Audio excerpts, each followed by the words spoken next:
hard ticket to Hawaii. It has it all. The awesome, pristine beauty of the land. The warm caress of perfect beaches. The tantalizing wetness of the blue Pacific. Hawaii. It's a great place to visit. But you wouldn't want to die there.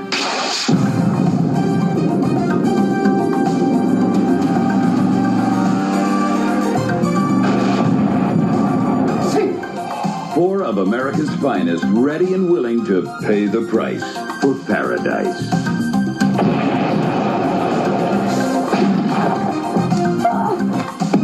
They're undercover, but not under-equipped.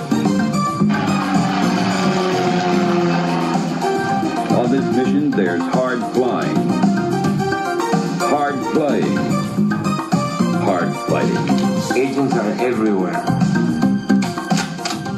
Have no mercy. Kill them all.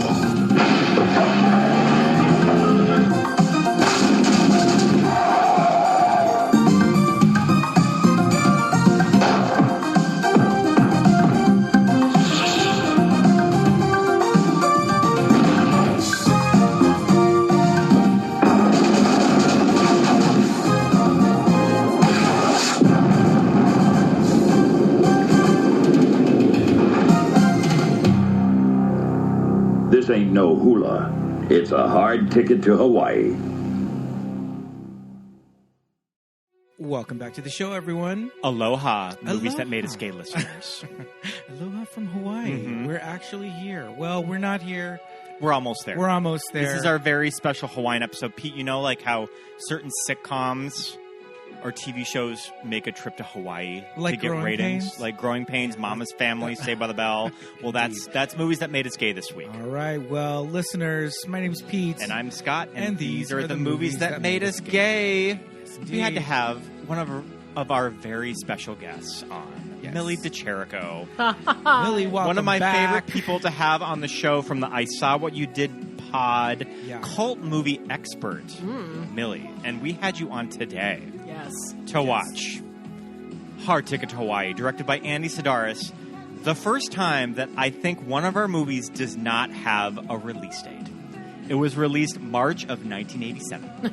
Just any day in March. Really speaks to the quality of filmmaking of Andy Sidaris' Hard Ticket to Hawaii. Just March of 87. That's hilarious. I actually never realized that. So, It's just this is the pinnacle of a direct to VHS movie, right? I mean, I think this is just the dictionary definition of a direct to video release, right? oh my God, absolutely. Had you seen any other Andy Sidaris films before this one? So I think this this is our was our first. introduction. Yeah, I mean, same. years ago, How Did This Get Made did this movie. And I remember listening to it at work and just being like, what the fuck is this movie? That I need to track it down. And it was right before the new Blu-ray release of it, where it was a little hard to find, but not really, because you could find the entire movie on YouTube, essentially. Yeah. Boobs and all. And I know that this is kind of a deep pull that I would be curious to see if how many listeners are familiar with.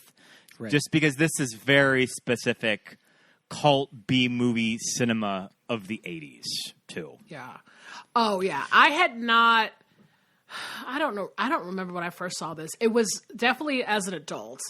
Although I was kind of a kid that would wander over to like the late night fare of all of the premium cable channels and stuff when I was growing up. Like, so it's conceivable that maybe I had actually seen bits and pieces of this movie, but had no idea what it was. You know what I mean? Sure. But this was my first introduction to him for sure. And then I saw Malibu Express like right after.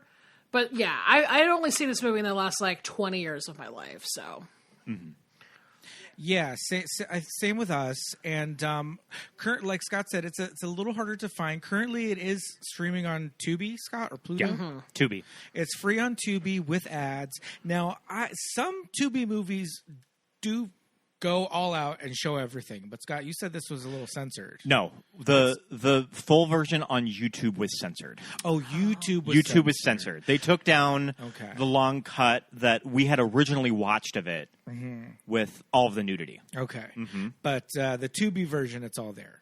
Yes, I can confirm that because I saw it on Tubi. Okay, just, great. in the past couple days. So okay. So our favorite scene, the hot tub scene. That's in all its full glory. We'll talk a lot about that later. But yeah, so these movies are done by this man named Andy Sidaris. B-movie treasure. That Andy Sidaris has a really interesting story because he is from... Here, hold on. Let me bring up my notes here. Andy Sidaris... Did you say he came from like sports television? Yeah, he came from sport. He came from directing live sporting events and basketball, and pioneered just sort of how you photograph and direct live television for like sportings.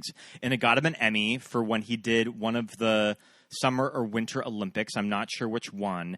And he's kind of known that he pioneered what's known as the honey shot, the close-ups of cheerleaders and pretty girls on the sporting events stands. Yeah, he was the Russ Meyer of sporting events, apparently. So, I love that. But hey, you know what?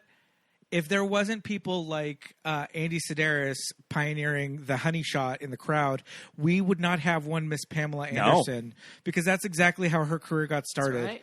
Just wearing a beer T-shirt to a professional sporting event, and the people just saying, "Hey, focus on her." Like that was wild. Yeah. So I mean, well, and like it made me think too.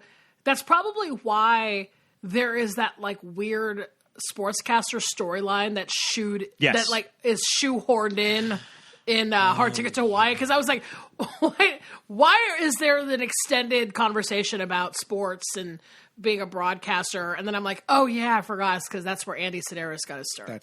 Yeah. And then he went on to do direct-to-video movies, and his canon of movies is, there's kind of two names to them. There's Bullets, Bombs, and Babes, or Bullets, Bombs, and Boobs, the BBB. The BBB movies, and he made them from 1985 to roughly kind of 1998. And a lot of them take place in Hawaii. Where in Hawaii, Scott? On the island of Molokai, where we will be going to. Yeah. Wow. Molokai cargo. Wow. Yes, my parents have been going to Molokai ever since I was a kid. I think that I first went to Molokai when I was about 10 years old. And then within the past few years, they just bought the condo unit that we used to go to. And like the place where you can buy these cool old condos from like the 70s and 80s. And Andy would shoot all of his movies around this resort. And it kind of tripped me out of the first time that we watched this movie, that when they were walking around the property, and I believe that it was the Sheraton Hotels, that they would have this beachside resort. It was a country club. It was a country club. But, full golf course. Yeah. And there were some that but it was specifically operated from Sheraton Hotels. There are some that are more hotel room like, and then there's a section over, and that's where we're staying, where it's full use condos, full kitchens, and all. So you're saying that this was you are going to the resort that this movie was filmed in at the time. So, and you used to go there as a kid too. Yep. Yes. Get so out when they're of here! walking That around, is wild. And swam in the pool and ate at Edie's restaurant. Yep, Edie's restaurant. I remember going to as a kid. Wait, Edie's is real? Are you telling me that Edie's is real? I mean, I don't think that it's not named Edie's, but that was a restaurant. But that was the restaurant with the Sheraton Hotel. That was I mean, the story of tourism in Molokai is really interesting because this was at a time where there was sort of a boom with tourism there on the island, and it all sort of bottomed out in the late 90s.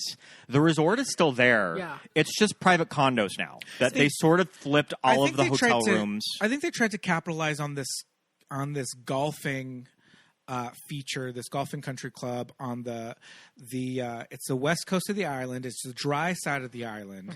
And so it's this sprawling golf course, but I think just because there's not really much else there as far as tourism, it just became too cost prohibitive for people to go back and forth. Yes, that makes sense.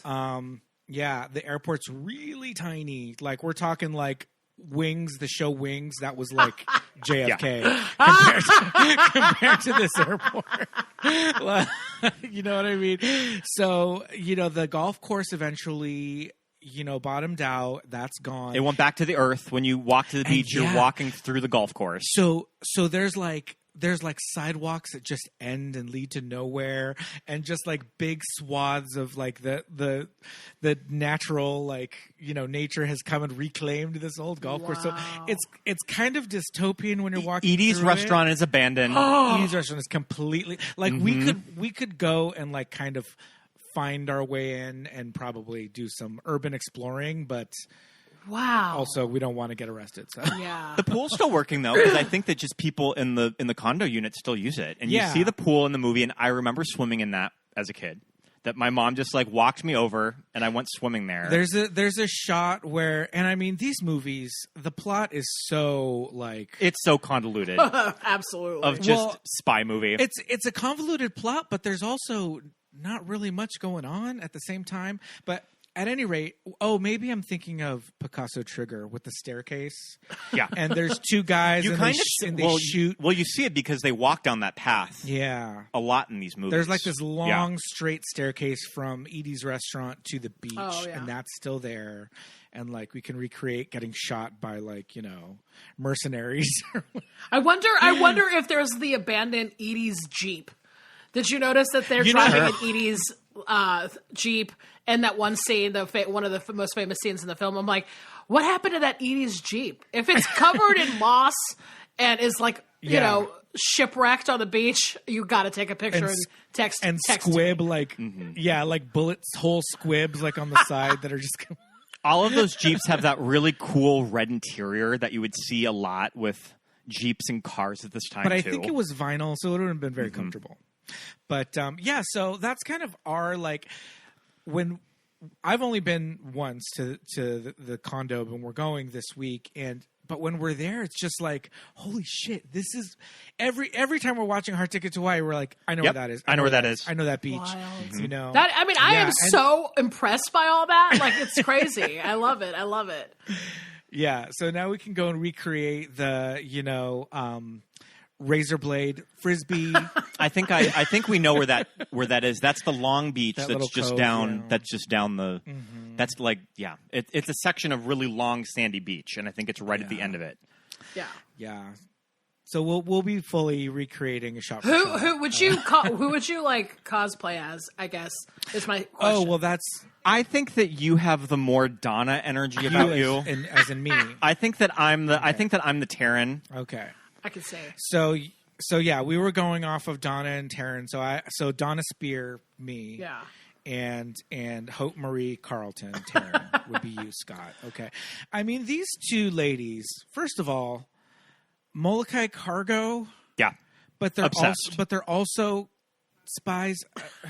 Okay, so I caught this from one of our viewings that Donna works for the DEA, some government agency. Well, the drug enforcement. Yeah. But then Taryn she's in the witness protection program because she ratted out the mob in Vegas. Oh, for crying out loud. And she's living on Molokai with Donna. I have not caught that information in any of the viewings that I've ever had of this movie. Yeah. That's crazy. I did notice that at the very end, Donna says something about being a civilian. Oh yes, I do remember that. Maybe I'm conflating it with Picasso Trigger. That was Taryn because she keeps the diamonds at the end. But there's a line of dialogue that Taryn testified against the mob and is in witness protection with Donna working for Molokai Cargo. Okay, so definitely didn't know that about Taryn's character. Which how could I not? I did remember that Donna's dad was also an agent, so it's like in the family or something. Legacy. I think that her dad was a detective, I think she mentioned. Right. Okay. Well, the thing is, I think before we get too far into the plot, we do have to mention that Hard Ticket to Hawaii is in the middle of a trilogy. Yeah. It's a whole cinematic universe. Yeah, so it goes Malibu Express, Hard Ticket to Hawaii, and then Picasso Trigger. And then Savage Beach is also thrown in there too. A quadrilogy. Or are they all just related? I think that they're all semi-connected in its own cinematic universe, and there is a direct reference to Malibu Express in this movie because there is a poster hanging in Donna and Taryn's apartment or house. So the events of the previous movie, let's say in universe, have been turned into a movie because she's got a moving poster maybe. of it in her bedroom. My biggest problem is that the poster for Hard Ticket to Hawaii, it's Rowdy is like the main guy on the cover. Yeah, Ron Moss. Of the poster, Ron Moss. And it's like, he's great, love him. But I mean, this is really a Donna and Taryn joint, right? That's why we're here. Yeah, I always find that interesting too because it's just that like kind of Rambo-esque looking like drawing, and then he's got his like hand up like that. And I feel like if it doesn't really telegraph what this movie is actually about, which is just like Playboy models posing as spies and cargo plane drivers and whatnot. But I did you know that Ron Moss was in a band? Oh, no, I don't think so. So he was in this band called Player. And they were around in like the 70s and maybe the 80s. They had a song called Baby Come Back that is like a popular kind of yacht rock song. Oh, yeah. Is it that's Baby Come Back? Yes. That's it? Sure. Okay. Yes. So he was in Player, and that blows my mind every time I think about him because I'm just like, wow. He was a soft rock god, and then he kind of turned into an actor, and then he was in like, is it The Bold and the Beautiful? Is that the soap? Yeah. Mm-hmm. Which I never watched Bold. CBS soaps, so I didn't know. But. Same. We're not CBS soaps in this house, but that is the show Bold and the Beautiful that Denise Richards did go on to act on during COVID when they had to like kiss mannequins and stuff. Do you remember that? No. They were one of the first big productions to start filming again. They fully would like kiss mannequins or like guys in like green outfits, and then Denise Richards would get her like weird culty kind of husband to come and make out with him, and he would only be shot from behind, and then he would kind of be like standing in for the other actors because this is all like social distancing. It wasn't. That wasn't the soap that did The Exorcism. No, that was Days. Oh, okay. Oh God. Okay. Marlena was possessed on Days of Our Lives. Yes. My God. But I love Ron Moss being like soap opera kind of adjacent. Well, not adjacent, soap opera acting, and then kind of joining or kind of being in an 80s soft rock band that's very like of the time. That's very like Michael Damian. Yes, yes. You know, like Michael Damian went on to do a lot of like acting and also like what kind of did he have any hits, Michael Damian? Rock On. He had Rock On. Wasn't that Rock him? On. Yeah, that was him. Which I was like I was a kid when that song came out, and I was like, this is the best song I've ever heard in my life, and then I didn't realize it was a cover, basically. Right.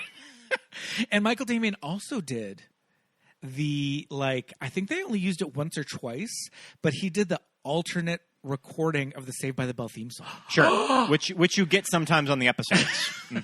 Get the fuck out of here. Y'all are like blowing my mind. We've only been recording for like 20 minutes, and already I'm like, my mouth's been open half the time. I know. I love it. It's only like a handful of episodes, but there's sometimes this theme song starts and you're like, what is this shit? And it's fully Michael Damian. Like, yeah. Wow. So why did that happen? Do you know? I don't know. Yeah, that we don't know. And I don't even know if are they specifically on the Tory episodes? I don't know. Ooh. No, I think it's so. all over the place. I'm not really sure. I'll have to check the IMDb trivia on that. But that's a very like 80s kind of a thing of like actors trying or like branching out. I think Michael Damian was more of a musician that acted. Yes. But I like the Bruce Willis of it all, just like having a side project that's your band because you're a cool guy. Yeah. No, I also appreciate Ron Moss being in this film because it gives a little bit of hottie equity, if you know what I'm saying. Right. Like, sure. Because most of the other guys in the film are like kind of gnarly. Oh, you know, like Yeah, there's like absolutely. the guy with the ponytail. I guess his friend, is another kind Jade. of hottie. But you know, there are a lot of obviously like the drug lords and the dude in the freaking cafe that cannot stop, you know, basically making horrible jokes to people. But like all those guys are like gross guys. So it's like it's nice that like Ron Moss is there to kind of balance the scales a little bit, and you know, because he's hot, he's tall, he's tan. Yeah. You know. Oh yeah, That absolutely. beautiful jawline. Jawline, hair. It's great. So. Yeah. Also, you're right though. The henchmen are crazy looking because there's the main like drug guy the guy who gets shot in the face in the beginning of the movie and just has a bandage the rest of the time.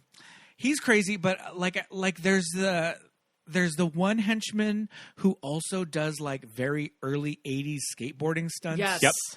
Like the handstands and stuff that nobody does anymore. The skate scene with the blow up doll.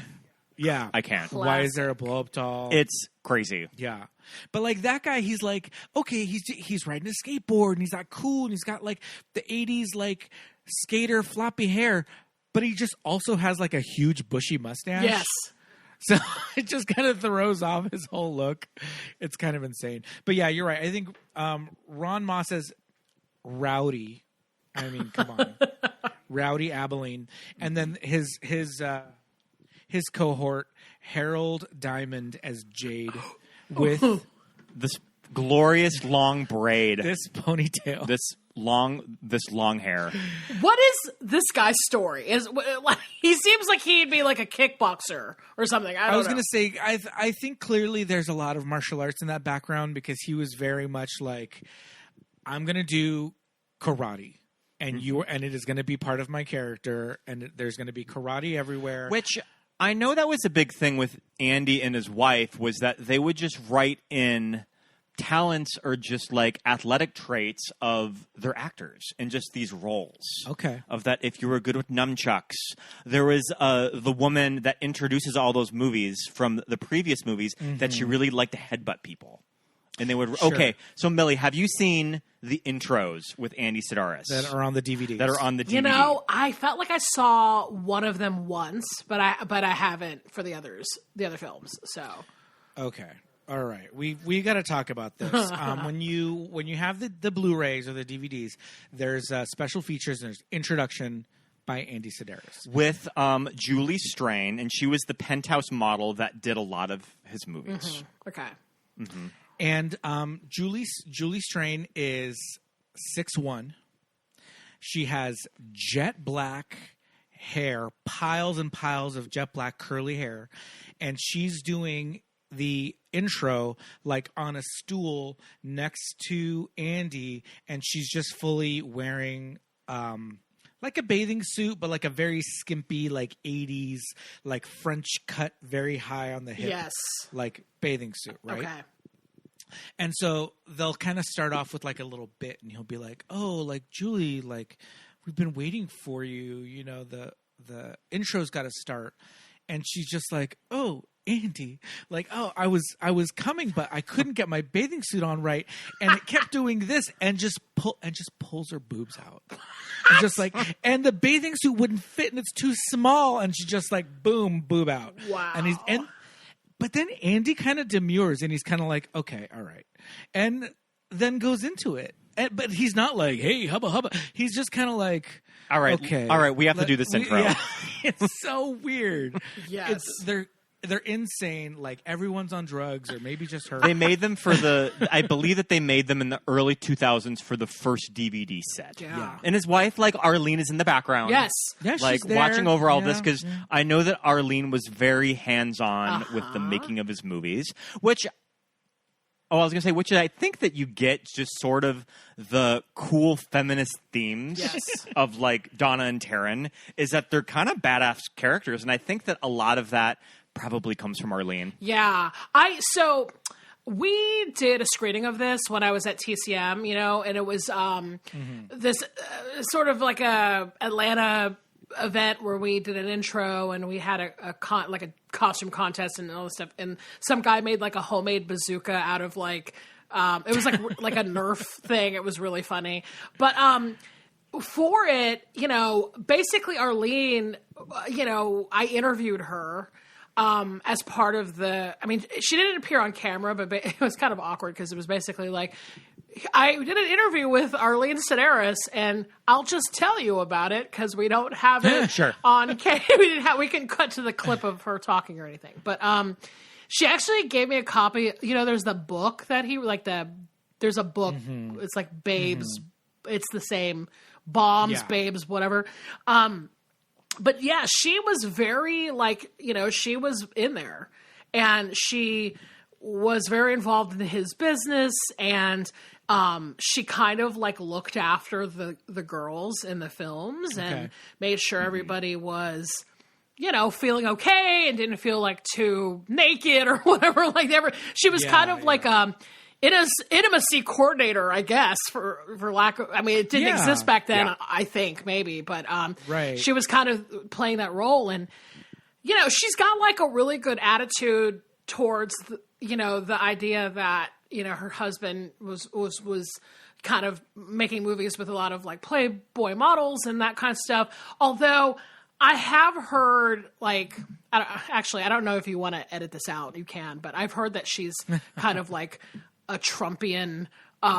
She's kind of in that. Oh, that's unfortunate. Yes, which kind of complicates matters a little bit. But I agree that I think she was not only necessary for a lot of this, but also did give it kind of a feminist bent. Because in that same kind of Russ Meyer type of way too, it's you could easily have these women just having their tops off, but they're also a part of the action. They're shooting guns, and they're rolling around getting in fights and flying airplanes. Come on. It's kind of they're doing all the stuff that, they're not just a pretty face type of thing, I guess. Yeah, absolutely. Yeah, especially with Donna and Taryn in this movie. Yeah. And, in one of the other special features that we were watching, they were shooting one of the later movies, one of the 90s movies. Yeah. And it was with the woman that did the intro. And, Andy's there, and he's just these girls, he's they're great actresses. And it's funny because he's saying, and I'm paraphrasing, but he's kind of saying this isn't Shakespeare in the Park. Yes. Yeah. Yes. We know what this is. Right. But for what we're doing, they're doing a great job, and they're all in, and they're excited, and they want to be here, and and they're pulling it off, and it's great. And I don't know, I think it's great that kind of they understand, they know what they're doing. It's not they're this is going to be amazing, and we're going to be up there with Beverly Hills Cop and Commando. Yeah. They kind of understand that this is late night, direct to video. And to that point, exactly, in this last rewatch that I did, I was kind of they're actually kind of good for what this is. You know what I mean? Taryn and Donna, I think Donna especially has chops. I feel Taryn is good enough to feel she's having fun, and she's got a few jokes, and this could easily be, think about it. It's if you watch a movie like Bloodsport or something like that, where nobody can act and everybody's just a martial artist, and it's kind of in that vein, but actually they're slightly better than even that. So I don't know. I was actually kind of on their side in this viewing. It wasn't all oh, they're terrible. They're they can't even get through a scene. I was they actually can act a little bit, considering. Yeah. Yeah. No. Absolutely. And there's something about the very early on in the movie, and I kind of think that this is supposed to be the catalyst of everything that else goes on. But very early on in the movie, there's these two Hawaiian, I think they're drug enforcement agents. I forget what the boat says when they pull up to the shore. It's the Molokai enforcement or something. And they're killed by, the henchmen. Mm-hmm. That scene always shocks me whenever I watch it. I was going to say, and there's just something about these two, just Hawaiian dudes that are just we're here, we're doing our job, and they just get blown away. And you're oh, we don't know these guys from anything. They're not leads. They're not they don't even really say much. But I don't know. There's something about the way this movie's made that you're like, you kind of feel bad for these guys. Well, and one of them is about to retire. Like, holy shit. Well, Ron Moss just said these are for the two Molokai officers when he takes out the guy with the frisbee, with the razor frisbee. Yeah. So I think it's kind of what's setting the wheels in motion for the entire movie. That we watched Picasso Trigger right after this. Oh, really? Picasso Trigger is kind of like the Jason Bourne of the Andy Sidaris movies, because that one like globe hops, like it goes from Vegas to Paris to Texas to Hawaii. Like it's the James Bond of all of these movies. Yeah. But if you learn anything about Andy Sidaris in watching multiple of these movies in a row, you discover that he really loves radio-controlled vehicles. Mm-hmm. There's helicopters, planes, there's a lot of radio control, and these things. This is an expensive hobby because these are not kids' toys. Yeah.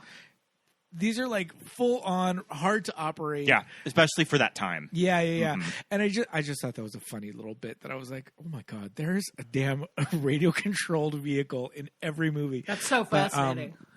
Yeah. But yeah, something about the way that he shoots them. It's like they're crazy, they're all over the place, but you do kind of fall for these characters. And I will never not be tickled when Donna and Taryn find the diamonds from the little remote control plane, and they go back to their little house on Molokai. We need to find where that is. We got to find the house. We got to find that house on Molokai. Yes. Yeah. I know that we can find it. But when Donna says, I do my best thinking in the hot tub. I mean, come on, who doesn't? I think I die every single time. I know. She knows. Do you do your best thinking in the hot tub? Yeah, I mean, I definitely love a hot tub. I don't know if I think a lot in there, but it is that moment too where it's the hot tub scene that really makes you remember that they're pretty much shooting all of these women at like chest height, you know? Yes. So it's like, it's so funny because in that scene, they're in the hot tub and they're pulling out the bag of whatever it is and the diamonds come out. And then like Taryn has to stand up slightly so that her boobs are in the frame almost. Oh, yeah. Well, so it's almost like we got to get 2 pairs of boobs and a thing of diamonds in this shot. So Taryn, can you just like gently rise out of the hot tub? And I just laughed at that every time. I'm like, this is so fucking funny.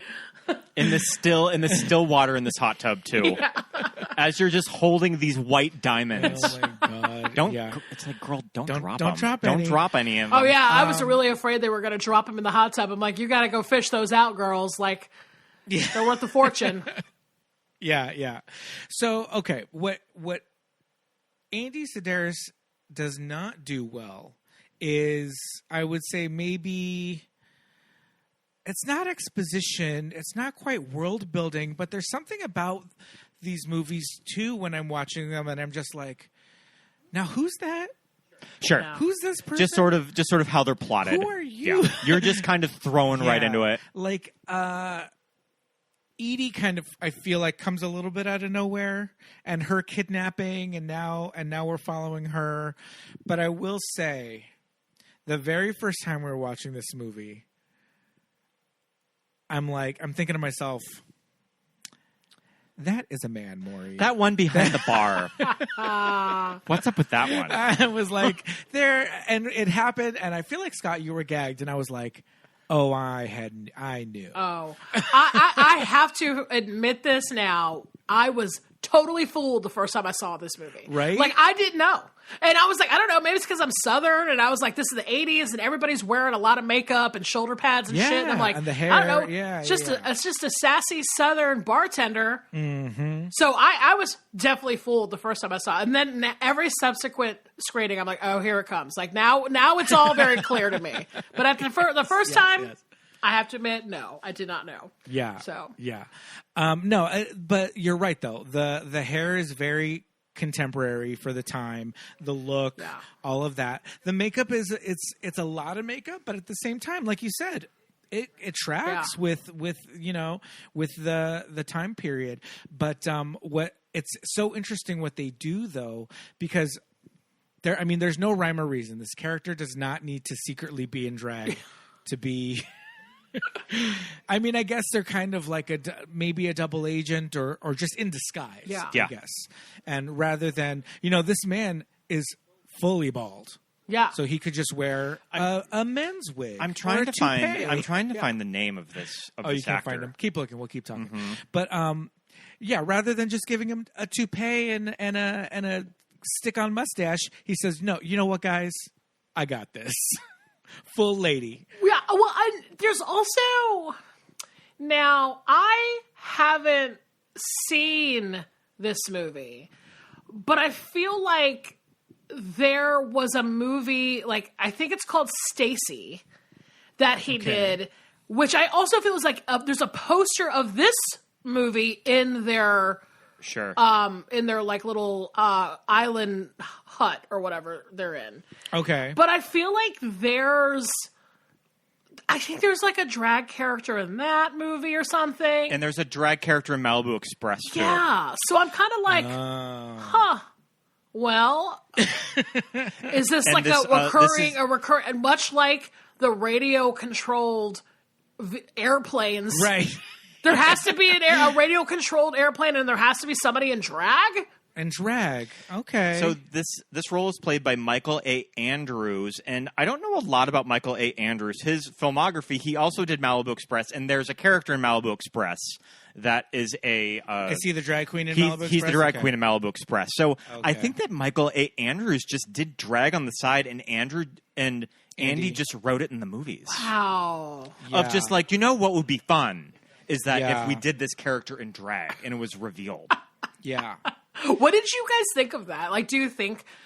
I mean, clearly he didn't have to be in drag to serve the weird plot of Hard Ticket to Hawaii. Yeah. But did you feel like, hey, that's cool? Like, I did. I think it's cool. Yeah, I think it's cool. Honestly, and the other thing too is that for what year's Hard Ticket to Hawaii? 87. 87. Okay, we just did our previous week's episode. It was Bachelor Party. Oh yeah, which has another drag character in it, and there is something about female impersonators in the 80s and drag queens in movies that the drag style now is very different, right? We always talk about this. We always talk about being in a post RuPaul's Drag Race world. Sure.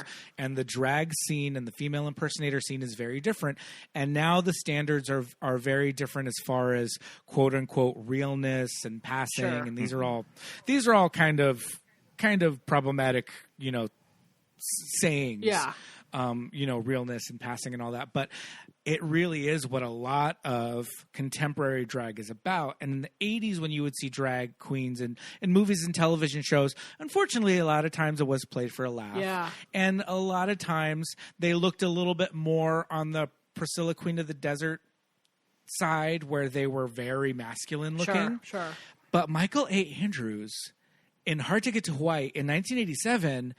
I mean, we all just said it. That's a woman. Like, we were like, that looks like a lady. Yeah. Like, we were. Oh, I just took us admitted a to you, minute. I thought it was. Yeah. I thought it was. Yeah. Michael A. Andrews, I mean, kind of a drag icon. Scott's I mean, pulling I'm up looking his up. info. I'm looking Yeah. up Michael A. Andrews like titles and awards: Miss Gay USA 1986, Yeah. Miss Gay America 1977, and first alternate to Miss Gay America 1976. So kind of a big deal. Yeah. Oh. Yeah. And so for you have to put that up to the camera so Millie can see that picture. That is a lady. Oh, my goodness. I mean, that looks like Donna. That looks like Donna. Yeah,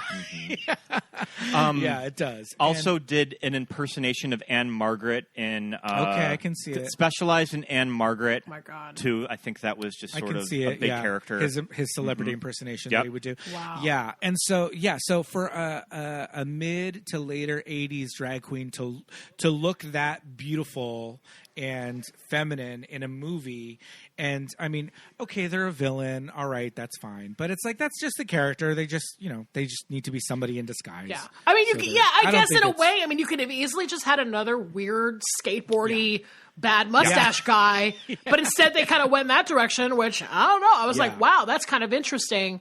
Yeah. Again, I think a little like, I don't know if he, necessarily had the best plot line in terms of having full agency or whatever, but I also think I don't know. It's a choice. It's a choice they made. Yeah. So it's weird. And the other choice that they made is to show not just taking off the wig, De-dragging. dun dun dun. Yep. Full Pond's cold cream, like taking it all off. Yes. Oh my gosh, definitely. I was like, wow, because and full again, like transformation. it just was that moment. I think when I first saw it too, I was like, oh shit. I'm like, okay. And then it was it lasted like a couple seconds longer than I expected it would. Yes. And it was kind of like a peak. I was like, oh, cool. They're Yeah. kind of, it's just kind of like goes on for a little bit longer Yeah. than I thought it would. So Well, we were talking about this when we were watching it too, that again, because of Drag Race, we kind of take for granted the transformation, the male to female transformation and back, because we see it every week in the workroom. But in the early seasons of Drag Race, they would really linger on those moments backstage when they were getting into drag, and they would interview them about it, and they would ask them questions about it, and what's your favorite part of the transformation, and like how long does it take, and it would be a big part of season 1. And that was like at a time when drag was not as prevalent as it is now, because it is hella fascinating. yeah, agreed. Everything that goes into it, just the way that they, use their faces as canvas to like do this illusion. And so, again, in this movie at this time, that is ostensibly made for like horny dudes at night. Exactly. With Cinemax. Yeah. Exactly. Yep. So it makes it kind of cool and They subversive. got to sit there and watch, Yeah, I mean, in that context, it's almost a bit subversive because you're just like, it's like a bunch of teenage boys, and now they're watching a drag queen, kind of take her earrings off and her makeup and the pawns, and, and it's this bald dude. Yeah. Yeah, it's interesting. Yeah. So that's what just kind of makes like Andy Sedaris is just this like, I don't know, is he an enigma? And what's kind of fun about what's fun about Andy for the purposes of movies that made us gay is that I do think Andy did kind of think we're going to put something for the guys, the hot ladies. Yeah. We're going to put something else for the ladies and probably the gay guys. Yeah. We're going to show these really hot men in like high cut swim briefs. Yeah. Them like running around the beach. Yeah, because Ron Moss, when in the razor blade frisbee scene, is fully just in like Speedos right over the ocean. Yeah. And it's like, love it. Yeah. A+, no notes. Oh, yeah. And like the guys, even when Taryn has her like sex moment on the beach with that sportscaster guy, I mean, it's there's some bare chest. There's some, Ron Moss for sure there's a little bit of objectification there. It's funny because, and I don't know what you think of this, but it's like, I grew up in, I was a child of the 80s, and I was, I mean, in a weird way, kind of fascinated and obsessed with like those types of women, like these kind of over the top Playboy model, like the David Lee Roth video type of ladies. And in a weird way, that's kind of a drag, you know what I mean? In a sense, because it's so, the looks are so over the top, right? Yeah. So I think that there's seems, and and say what you will about that sort of Andy Sedaris, like objectification of like women, that kind of thing. In the same way that they, Russ Meyer gets talked about, I feel like there is this thing though, where these ladies are not, they're also, I don't know, kind of like a drag character. Like they're walking around in giant hair and like these, like, white boots and like these like crazy, like skimpy little tops and the matching sheriff's outfits that are like booty shorts. Yeah, I was going to say the Malibu cargo uniform. Yeah, the white scrunch boot and and the cutoff booty shorts, but also they're doing all this with acrylic nails. Yes. Yeah. Yes. I think they have full manicures, both of them. Yes, and like they've got these like tool belts on that have like weird little keys things and hanging up. And like in the hot tub scene is so funny. Like they're in the hot tub and then you see like on a wicker chair in the background there's like that tool belt, just like they slid it off. Yeah. But I mean, I guess, to me, it feels it does feel like these types of women, these like 80s kind of over the top, sexualized but sexy kind of women they seem to be almost like drag adjacent versus Absolutely. You know, Oh, definitely. Yeah. like whomever, like think of a modern, I don't know, Natalie Portman or something like that, like that type, you know, like different looks, you know. So No, you're absolutely right. Everything that goes into looking the way they look with, you know, and Donna's sunglasses. Oh, we love Donna's glasses. Fucking cool. They're really cool. yeah. They're so cool. Is that the scene where they're filming the bad guy playing frisbee with that local, and it's like the two of them are it's like a side profile shot of them, and they look incredible, and she's like holding that like neon yellow camcorder, and I'm like, man, these are good looks right here, these two. You know, that at that point in history, everything that Sony made was yellow. Yeah. No, but there was their sport line, Yes. right? And so it was their Walkmans that were like waterproof and all that. But a sport camcorder, I had never seen. Same. Yeah. That would have been really I expensive. had never seen the yellow. Yeah, camcorder. my mom had the sports Discman. Ooh. So the CD player with like the little headphones, and it was also yellow. And I don't know if it was like those were like a set or something, but yeah, I love that like sporty little camcorder, but like the sunglasses, the shorts, like the hats, it's amazing. So They wear some body glove, neoprene, zip up the front bathing, like Yeah. one piece That bathing scuba material. suits. Oh my god, yeah, the neoprene, and there'll be like black with. I think Donna's are black with purple, and what's her name? The other ones, Taryn's are the black with yellow, Wow. which is like the standard body glove like colorway. And oh my god, I'm just like, why are people not wearing these today? Sure. They still look cool. Like, I mean, maybe aside from like the French cut, like all the way up your thigh, but yeah. Other than that, the zip up the front like one piece bathing suit. Oh, it's shit. great with the big ring. It's Looks just like so a big good. ring. Yeah. with that. Oh yeah, a huge like key ring looking thing right in the front. Yeah. Yeah, absolutely. Their looks are so good in this. I think our favorite has to be the khaki uniform. The white the scrunch Molokai boots. cargo uniform is pretty fierce. Yeah, pretty good. Pretty the good. I like to think that they modified those uniforms, like they got them and were just like, well, we're just going to make some like tweaking and adjustments. Yeah, I mean, they have to be. They're stylish, but they also have to be practical in the event that they have to pull a radioactive snake out of a cargo bay of a plane, a biplane. I was going to say, we haven't discussed the radioactive snake yet. The deadly, so a snake that is infected with deadly toxins from cancer-infested rats. Cancer-infested. I love it. This snake puppet, too, is out of control. I love it so much whenever they cut to the close-ups of that damn snake. I have to ask you both about... So at the very, like, this beginning, like, the setup, like, pretty much the entire first, like, 20 minutes of the movie is...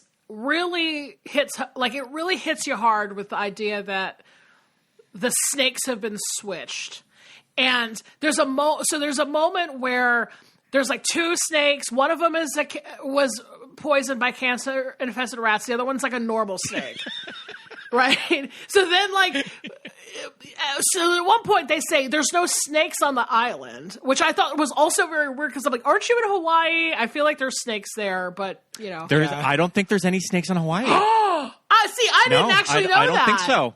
No. Wow. Okay. So there goes my theory right there. There are mongooses on Hawaii that are supposed to catch snakes, which Interesting. you see all the time when you're driving around Molokai, but I believe that there are no snakes Did they in Hawaii. wipe them all out? Wow. Mongoose? That's kind of like no mosquitoes in LA type of thing. That's so I interesting. need to confirm this. So forget that part, but that's actually news to me. But when you continue on this plot path, there's this character who I'm assuming is like the foreman of the warehouse. Right. And he is trying so hard because they take off with the wrong snake. And then he's trying so hard to get in touch with them to be like, you got a snake, you got a cancer infected rat snake, and it just goes on like he's kind of like too much in it. I have to say, he's kind of a daddy, though. I was like, wow. I don't know why. Not that I'm finding this guy, like, super hot, but I was like, like, for a older foreman guy, like, he's kind of an attractive older man. But then, like I said, it's just kind of, like, too much about his, like, he's just, like, radioing the plane. They're too busy, like, dropping off like a couple, like Bear Grylls style, like they're going to go and like, camp alone on a deserted island. But like, it just keeps cutting back to him and being like, I need to get in touch with the Department of Health. They've got a rabbid snake. And I was like, this is too fucking funny. Like, what? Okay, I have an update on how common are snakes in Hawaii. Okay. There are some. Thankfully, the snakes that you find in Hawaii aren't all that common, or at least they're not commonly cited. The two most prevalent snake types in Hawaii are a brimy, I think I'm pronouncing that right, blind snake, known as an island blind snake, and a yellow-bellied sea snake. Okay. And I think that they're all invasive, too. So that means that they don't belong there, right? Right. Yeah, so yeah, makes sense. Technically there should be no snakes in Hawaii, and they're not that common, but I think that when there are snakes that show up in Hawaii, it's probably the reasons that you see in this movie. Like cancer-riddled rats. Cancer-riddled rat snakes that have been accidentally shipped there on a cargo plane. Okay. You know what's crazy is that when we go to Molokai, we don't quite fly on a plane as small as this, but you still fly on a very small aircraft. Ooh, no. The type of aircraft that when you're checking in, for a teeny little airport right next to the big airport. It's like a bus stop. You walk over. It's pretty much like a bus stop. And you got to love an airline where they ask you your weight. Ooh. Yep. Because they have to sit accordingly. They spread you out. Yeah. Depending on how many people are on. Not to make you nervous at all. Yep. Oh, yeah. No. This is... Like, look, how many famous musicians have died by planes like this? There's no way. Absolutely. Like, not for me.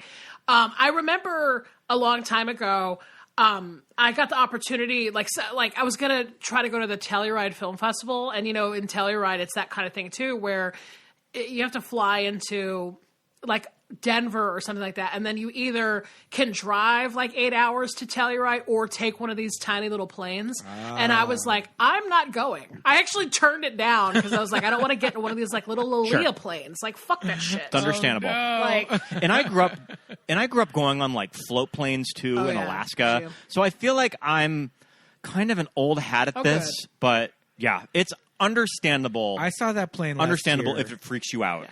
I saw that plane last year, and I was like, oh, my God. Yeah. All right. Like, we could have reached forward and tapped the pilot. oh, yeah. That's like... Like, hi. Yeah, because that's the plane. It feels like that plane that's in Hard Ticket to Hawaii is like one of those planes where they just kind of like landed anywhere or whatever. It's like... Yeah. Yeah.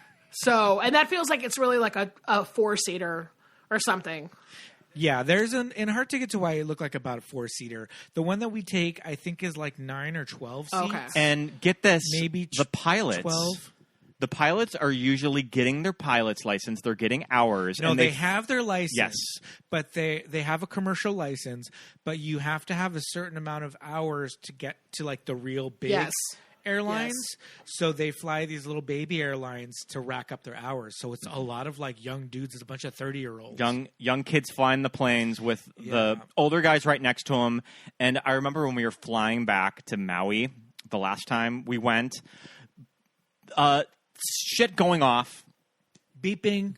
Lots of beeping. And I think that the instructor just wanted them to physically shut it off, so he just kept it going. Yeah. Yeah. I hope you all take some Xanax before you get on that plane, because my goodness, I'd be... a couple of Xans. Yeah, that was, couple of that Xans. was wild. Yeah. But I'm telling you, we're so close, I could have just leaned forward and been like, Wow. everything all right up here? How long is the flight? Everything going good? 30 minutes. Oh, yeah. Okay. 30 minutes tops. Okay, 25 minutes, good. Yeah. Yeah. So Passes by the biggest sea cliffs in the world, I believe. yeah, that's the thing. That's what's kind of cool about Molokai. The wet side of Molokai has the highest sea cliffs in the world, and it's all green. It's the wet side, and there's like waterfalls and valleys, and just looks like fucking Jurassic Park. Amazing.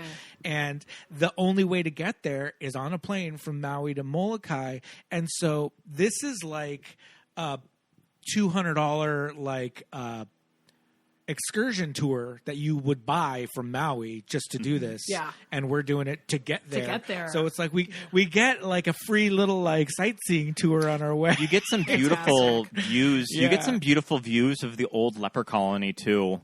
Which, I mean, there was reasons why at the turn of the century they dropped the lepers off on Molokai. Hansen's disease. Hansen's disease, excuse Yeah. me. Yeah. The more PC term now Yeah. of that, it was just that fucking isolated that they would drop them off in the ocean and just have them swim to shore. Yeah. That story is wild. Yeah, because I heard there's the other one. Maybe there's multiple ones. There's that one that's kind of is it near New Orleans or it's somewhere in Louisiana? And there was I want to say there was some kind of like podcast. I think maybe it was This American Life or something that did a story on like the last person that's living at there, and he had been there his whole life or something. Yeah. But like, if I had an option of going to the one in Louisiana or the one in Hawaii. Yeah.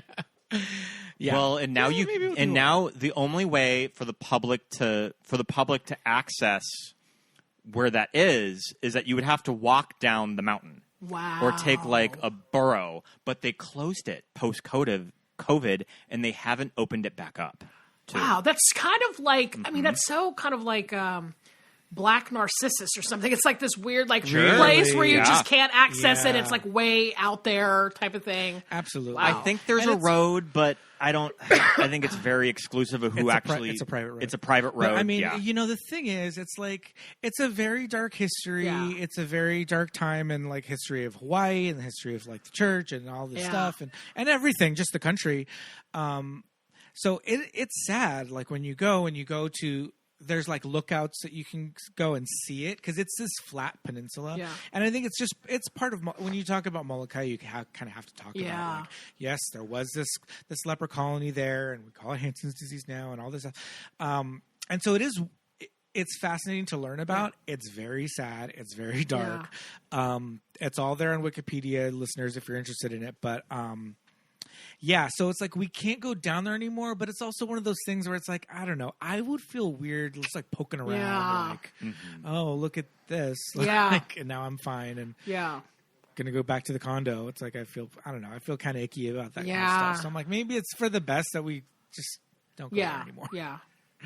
So, but that's on the north side of the island because the island Molokai is like a rectangle.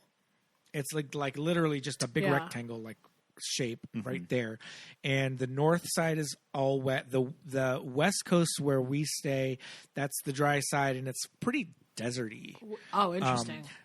Yeah, so it gets up to like the mid 80s, which is kind of high for like typically when you go and stay in Hawaii, like in a resort part of an island, Maui and Oahu and all that. It's usually in the like 70s. Yeah. But where we are, it gets up to the 80s because it's very dry and desert-ish. Yeah. Maybe that's why they couldn't keep up that golf course because it is hella dry on that side. And it just goes back to the earth. Yeah. Swallow it in. Yeah, totally. But I mean, I guess maybe Andy just had property there or just bought into the country club. So he just said, "Hey, this is beautiful. It's still pretty isolated. Even it looks like even at the time they were able to shoot on these beaches. Sure, and that looked pretty empty. And that's probably why of just it being so rural. Even back when there was tourism in the 80s, that it was probably just easier to film. Yeah, on Molokai. Yeah, less people to have to move around and. Yeah, exactly. Magnum PI style is just like full on families and stuff snorkeling in the background, and this one they're just shooting anybody Anybody that's playing frisbee on the beach, you're there for the wrong reason. So you're gonna get a ninja star to the chest or something. Yeah, something. The funniest to me is just the guys that come in, because I guess the story is that Ron Moss's character Rowdy and then Jade, the other guy, Jade. They are also agents, but then they have they bring this artillery with them, which is why the bazooka launcher gets used so many times, right. Which is too damn funny. But then there's just scenes of them loading weapons. All that stuff. And I'm just this is hilarious. It's hilarious that these two guys filled up, a Jeep with rocket launchers and bazookas and all kinds of guns, razor blades and, and they kind of have their that's their full on action movie moment of them locked and loaded. Let's go. Yeah. It's funny when you if you were to compare this movie, which is, lower end of the budget, right, to something that it was competing with, right? Does this movie want to be Commando? Right? Or, the Rambo movies were out at this time too. Right? Mm-hmm. And you watch those final shootouts in Commando, there's I think Arnold kills 75 people, in the end of Commando. And this final shootout, well, it's not even the final shootout because there are many final shootouts in this movie. Just right when you think it's over, there's another thing they forgot to do. Yeah. But in the final shootout when they go to save Edie, there's 3 dudes. There's the drag queen guy. There's a karate guy. And that one woman, the woman who's ripped, sure, and she kind of looks she looks like she's an American gladiator. Yeah, I was going to say that. But she's a martial arts expert. Mm-hmm. So extreme. Her and the one guy do I forgot what they were what kind of crime they were committing, but they had the old ninja mask? nylons over their over Mm-hmm. the face. But it was you can clearly see all their features. But the one shootout when they go to save Edie was just I think they really just wanted that because there are so many weapons in this Jeep. Yeah. Why do they need this bazooka to shoot 3 people? One of whom they take out with karate moves. Yeah. This is all hand-to-hand combat. They shoot the blow-up doll with the bazooka. Yes. Mm-hmm. I was was that necessary? That is a plastic. You're just wasting your bazooka artillery on this blow up doll. It's how much is a bazooka bullet or whatever? I mean, it must be exactly. thousands of dollars. I was just gonna say that one bazooka bullet costs $10,000. I like that shot at the very end of the movie. What are they called? At the very end of the movie where they go to the Bond villain office building and Donna gets to pull out the bigger gun. I think that's so fucking rad. Great. And you don't see shit like that and stuff like Captain Marvel. Yes. You don't see Captain Marvel get to pull out a bigger gun than the other guys. Wait, I think they did do that gag in Captain Marvel. Oh, never mind.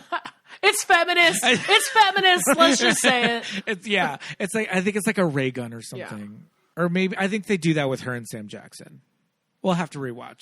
But I know what you're saying. Yeah. Mm-hmm. But Rowdy's got his gun and then Donna pulls out that fucking huge honker of a handgun.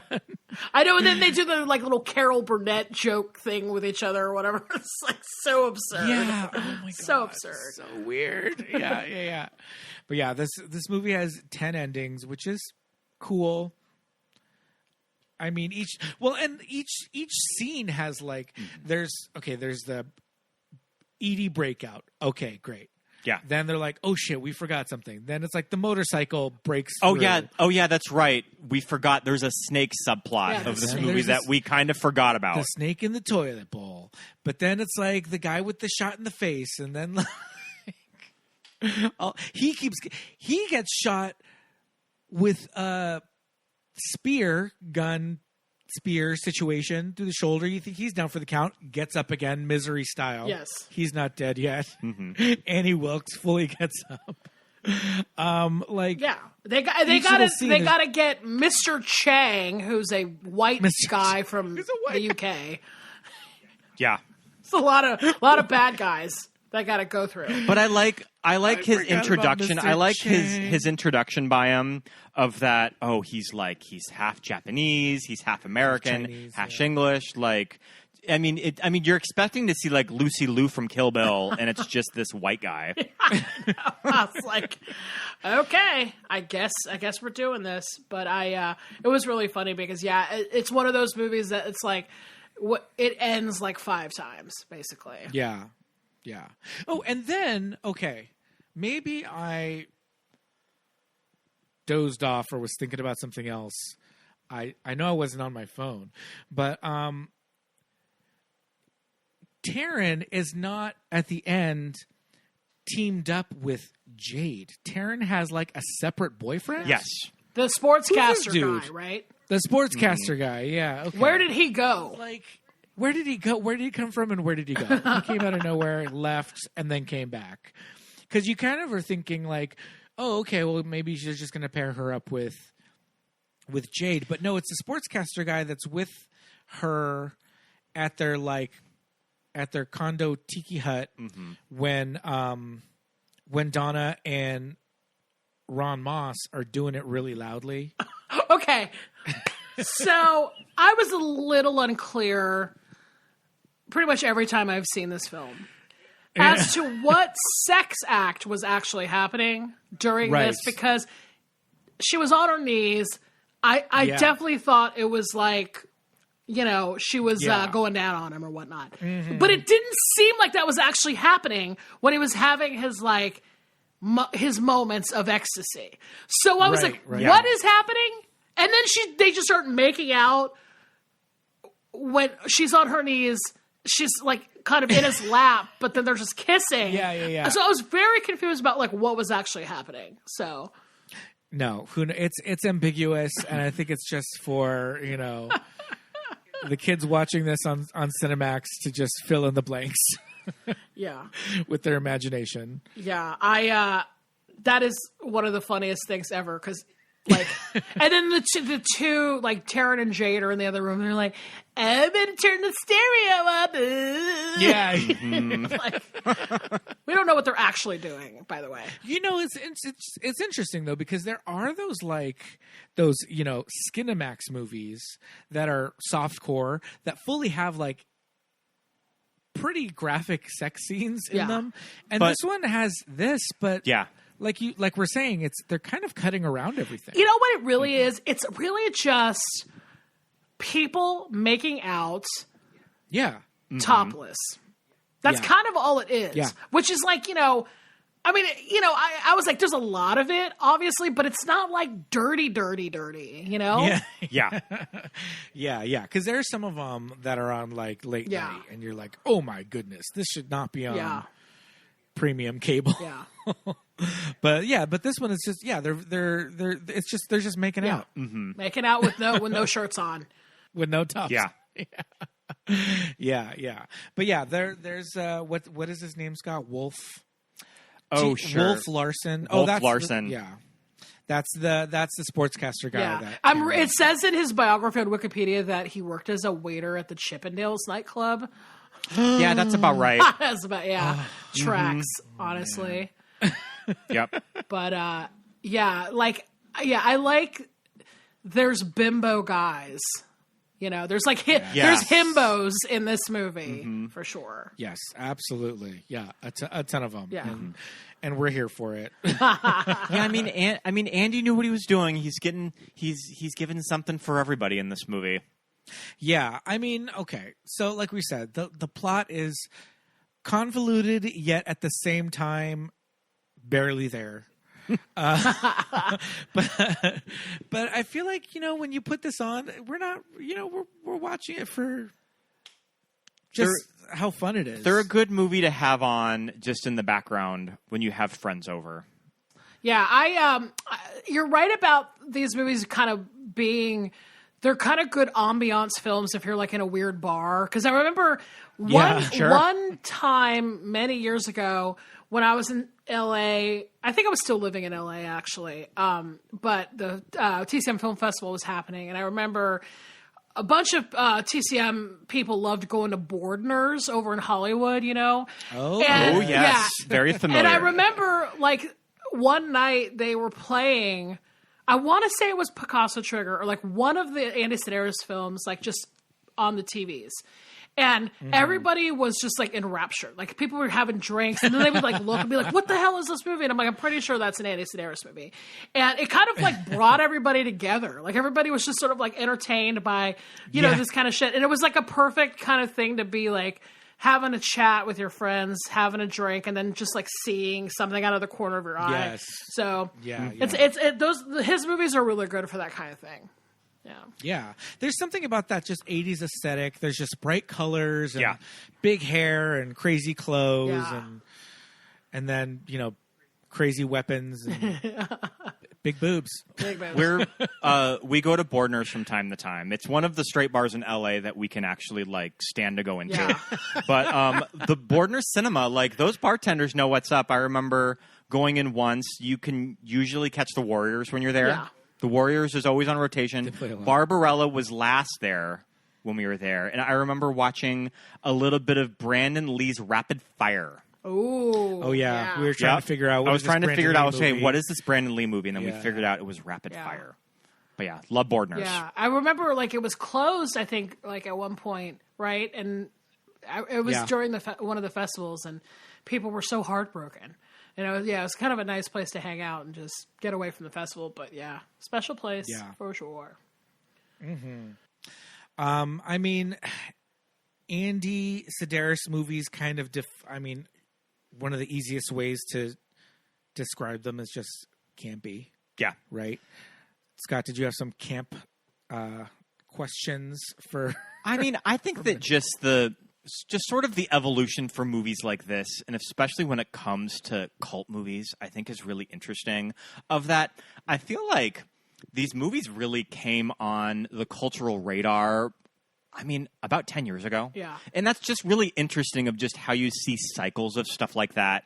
I think that a lot of it just has to do with streaming, and if it's available to stream, if there's platforms like Tubi, and they just re-released all of these on Blu-rays. We watched this just because How Did This Get Made just covered it. Yeah. And it just kind of opened it up to a whole new audience. But I'm just kind of curious of just sort of that kind of cycle with cult films. Yeah. Like, what kind of stuff do you see that with? Yeah.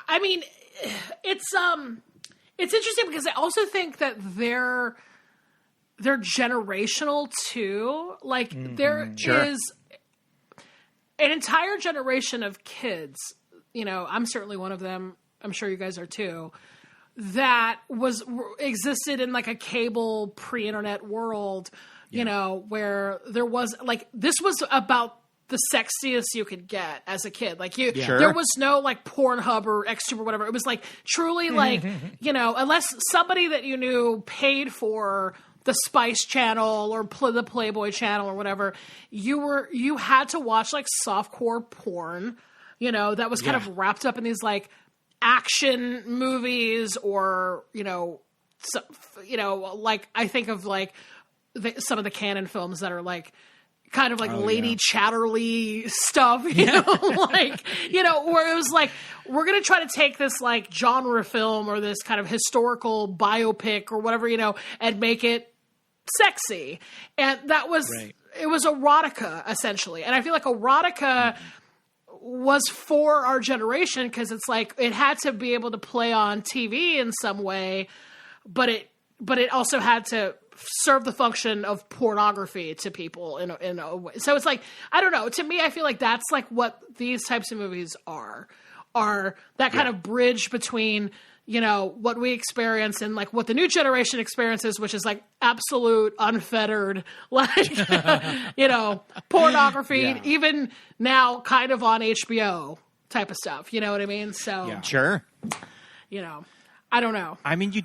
You don't really see movies like this made anymore. Even the really bad B movies that are, I mean, how many movies has Bruce Willis made of just these army movies? Yeah, there's those weird, like, kind of mid-range. Well, I don't know how their budgets are, but they're the ones that, like, Nick Cage will make like 6 movies in. They'll shell out all of these millions for a main star, and they're maybe in 10 minutes of the movie. Yeah, it's like there's stuff like that. The Randall, what's the guy who was the boyfriend of Lala from Vanderpump Rules? He was like a big producer of those like direct-to-video. You know, it would be like Robert De Niro would be like on the cover of it, but he would be in the movie for like 5 minutes. And it was a way for him to get paid. It was an easy lift for him, but then it was just trash direct-to-video shit, right? Right. And then there's also like there was that wave of who does the mockbusters? Asylum. The Asylum and those movies, Yes. you know, that have no budget. And those are just kind of boring. Yeah. They're hard to watch. Those are boring. And I also They think don't too, really like have- now there's this kind of like Lifetime channel thing happening too, where they make a lot of those like thrillers, and they're kind of like pre-packaged like storylines of like, you know, I don't know, like babysitters like having affairs with husbands and then trying to murder the wives. And it's just like, it's like, you know, obviously Lifetime channel stuff, so it's probably like PG-13 at best, but like still like cranked out in that kind of like cult movies, factory style, you know? Yeah, absolutely. But yeah, it's interesting because of the time, because of the 80s and the early 90s. You're right. There had to be a way for people to access this stuff. And I think nowadays movies, even the low budget ones, it's like I don't think sex is something that's part of what they're trying to sell. Yeah. Because maybe we can just get it anywhere else. Like even regular, like, I don't know, there's no erotic thrillers anymore. Like mainstream, right? Yeah. No, that's actually really funny because I remember we talked, like someone wrote to us on the on I Saw What You Did and asked us about that. Like, what do you think if there are any like, you know, modern erotic thrillers? And it's just sort of like, yeah, I don't know. I mean, honestly, like TV is kind of like it's taking the place of films at this point. There's a lot of like TV that has, or essentially if they would give money to people to make erotic thrillers, they would make erotic thriller movies, but instead they're just like making limited series type of stuff.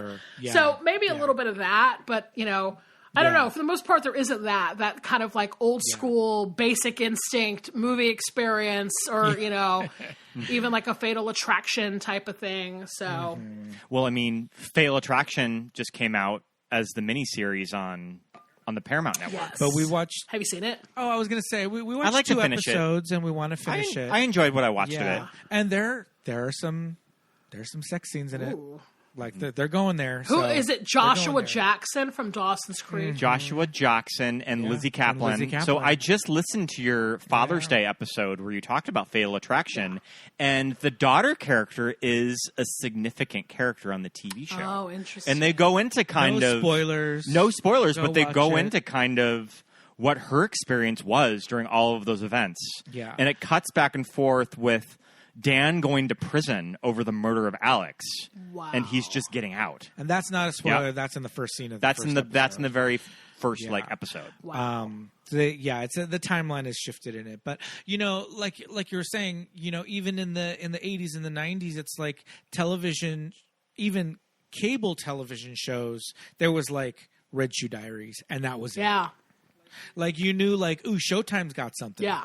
And that was the one show. And then other than that, it was you're paying for the Playboy Yeah. channel, or you're paying for, you know, God bless you if you found if your friends found a box of VHS tapes in the woods. Yeah, big deal. I mean, I grew up in a Playboy household that my dad got Playboy delivered to our house ever since I was a kid. yeah. So I grew up on the Playboy brand. Okay. I got was it. raised on Got it. But you guys didn't get the Playboy channel, did you? No. Well, yeah, and there was always like, I feel like there was all those like, this was like an era of like those like penthouse VHS tapes they would put out. Like, I remember there was kind of a famous one with Anna Nicole Smith or something like that, and it'd be like a VHS tape, and it would be like one of the like Anna Nicole Smith being interviewed intercut with shots of her like naked in a field, like riding horses or whatever. You know, it'd be like these kind of erotica. You know, sort of like, here's a naked lady who's hot and she's like living her life type of thing. Here's Shannon Tweed. Yeah, exactly. I don't know. It's fun that these movies kind of were there to. I don't know what they were doing. They weren't filling any sort of a void because there was so much of that. Andy was wanting to entertain. Yeah.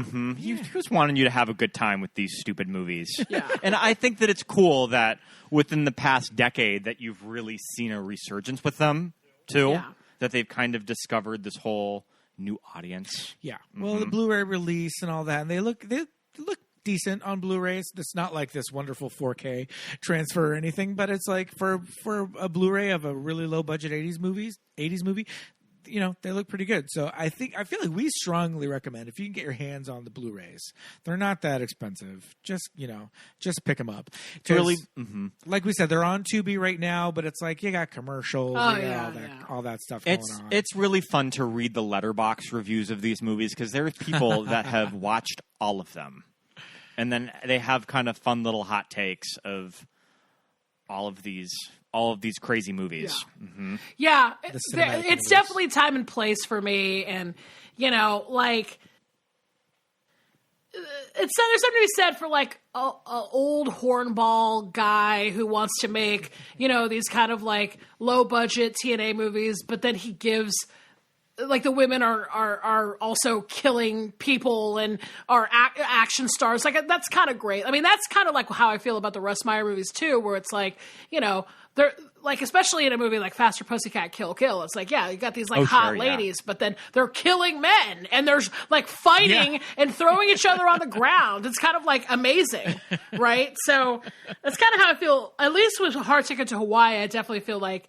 You know, I love that there's like a martial arts expert lady who is just like greased up in like Band of Soleil and she's like, you know, doing her poses and stuff. It was like good for that, you know, like.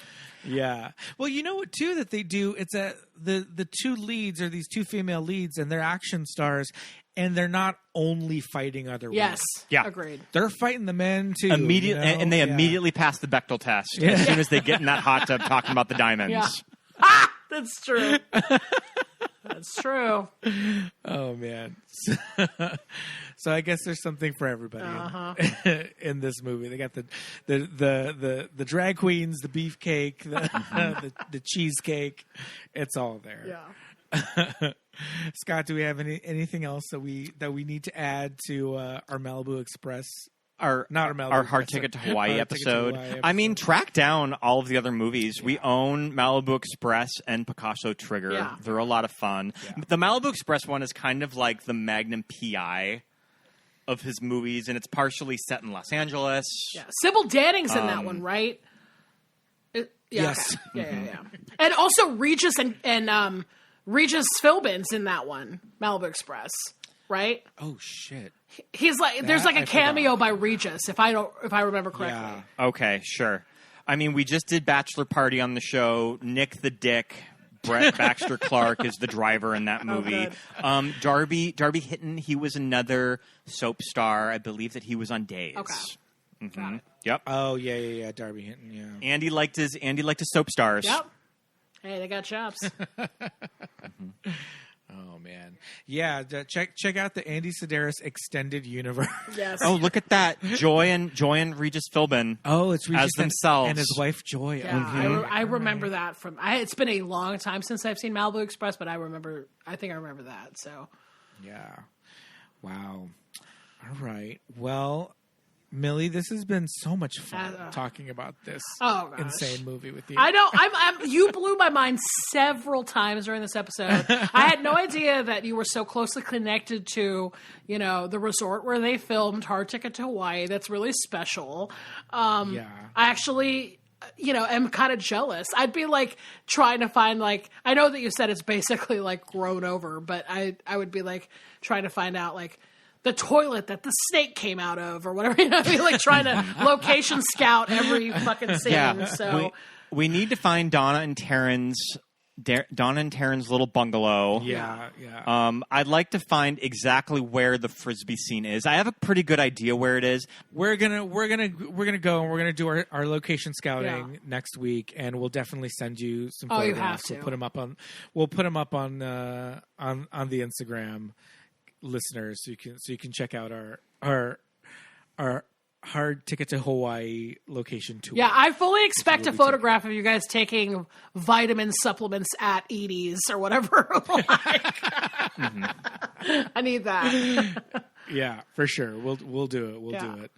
Oh man, Millie. But I'm glad that there was room in our lineup for Hard Ticket to Hawaii. It's kind of a weird poll that I think that most listeners are kind of thinking like, what the fuck is this movie? But we're expanding I love it. their horizons, Scott. We're opening their minds to some true American cinema. Millie, why don't you talk a little bit about I Saw What You Did podcast and where everyone can find you? So we are, Danielle and I are doing a podcast called I Saw What You Did. It's on the Exactly Right Network. You can find us at exactlyrightmedia.org. I'm sorry, not .org. Cut. Exactlyrightmedia.com. We're on Instagram and Twitter. I think it's ISawPod.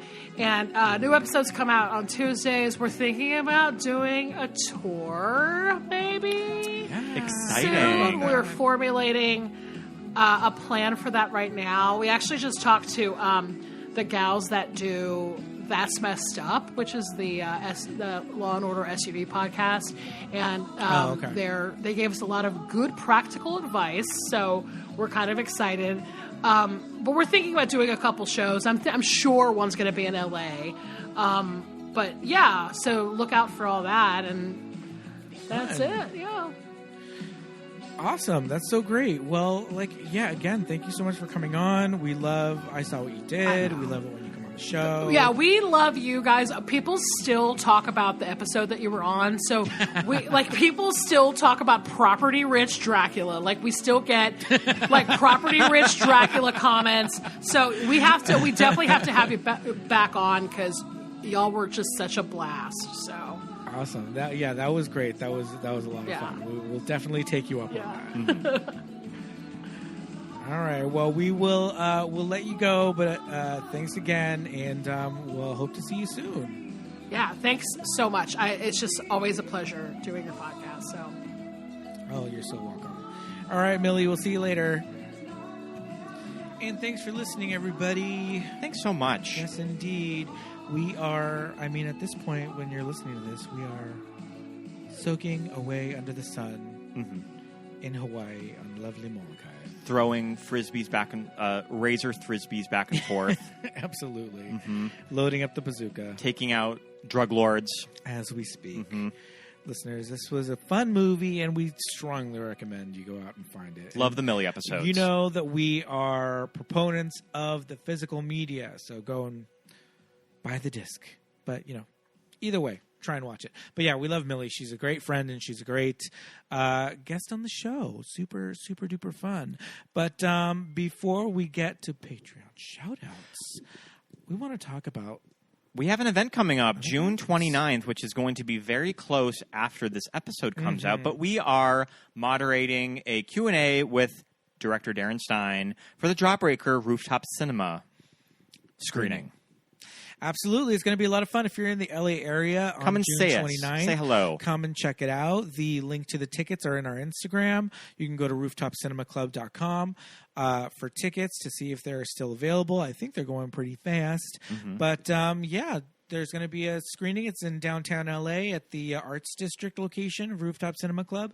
We'll be watching Jawbreaker, and then once the movie ends, we're going to be moderating a Q&A with Darren Stein. Yeah. We love Darren. He's been on the show. He did our Terms of Endearment episode. And it's going to be fun to talk to him about the movie. I love Jawbreaker. Yeah, we covered Jawbreaker with Thomas Decker. Very formative movie when I was young. Formative. Absolutely. Excuse me. Yep. Yes, indeed. It's a fun movie. It's super camp. It's super gay. And it's for Pride Month at Rooftop Cinema Club. So that's coming up, and be sure to check back. There might be some more similar events coming up in the future. Yeah. Absolutely.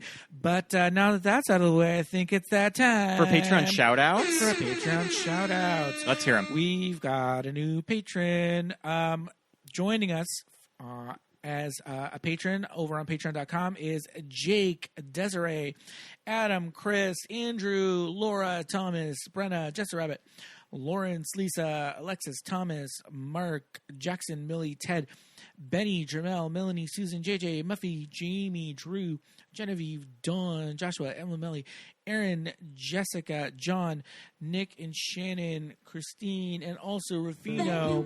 You guys. Thank you so much. Absolutely. Thank you so much. Head over to patreon.com/movies that made us gay. We are smack dab in the middle of RuPaul's Drag Race Rucaps. We're going to be doing a Rucap in Hawaii. We're not taking a week off. We're going to do one there. It's going to be fun. Yes, there's going to be a Friday episode while we're here in Hawaii. We're going to watch it. We're going to record a commentary or a recap and post it over on the Patreon. $5 and above, and you can listen to each and every recap for Drag Race All-Star Season 8, as well as 30-plus watch with us commentary tracks where we do alternate commentaries to over 30 movies. We did a fun one this month. We did Tu Wong Fu and Thanks for Everything. Yes, we did. So that's an episode that we have not got, our movie that we have not gotten to on the show. No, and not yet. Patrons are getting it as a commentary, as Yes. a little special Pride June treat. Absolutely. So check over there. You should already be able to download To Wong Fu to listen to that commentary. We give you instructions on how to sync it up with the movie. If you have the movie in your catalog or if it's streaming somewhere, we give you instructions on how to sync it up and play the commentary so it's going as the movie's playing. Or you can just listen to it as a bonus episode. You can listen to it in your car. Either way. Why not?